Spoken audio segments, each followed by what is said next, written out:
Hello friends, જય જિનેન્દ્ર. કેમ છો બધા? હું પિંકી શાહ.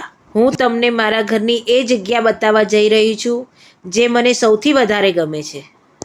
અને દિવસનો અડધોથી પોણો કલાકનો સમય હું અહીંયા વિતાવું છું. હા, તમે સાચું સમજ્યા. આ મારા ઘરનું મંદિર છે અને મને ખૂબ જ ગમે છે.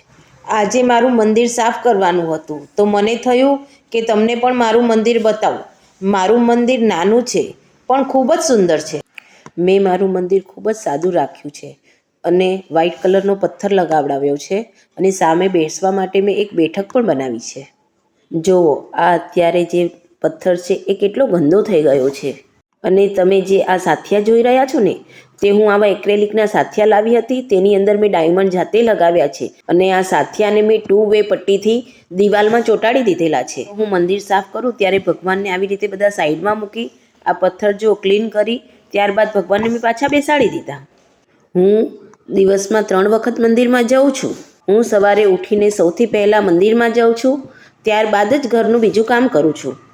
ત્યારબાદ સ્નાન કર્યા બાદ દીવાબત્તી કરું છું અને રાત્રે સૂતી વખતે હું મંદિરમાં દર્શન કરવા જાઉં છું. અગરબત્તીની રાખ, ફૂલ એ બધું હું આવી રીતે અલગ થેલીમાં રાખું છું. બાદમાં અમે તેને નદીમાં પધરાવી દઈએ છીએ. હા, મને મંદિરમાં રંગોળી વગર નથી ચાલતું, તો મેં આવી એક્રેલિકની રંગોળીઓ રાખી છે જે થોડા સમયે બદલીને લગાવું છું. મારા મંદિરમાં ખાલી દીવાનો સામાન અને ધૂપનો સામાન જ છે. આ ડબ્બાની અંદર એક્સ્ટ્રા અગરબત્તી, ધૂપ અને વધારેના દીવા છે. આ રંગોળી છે.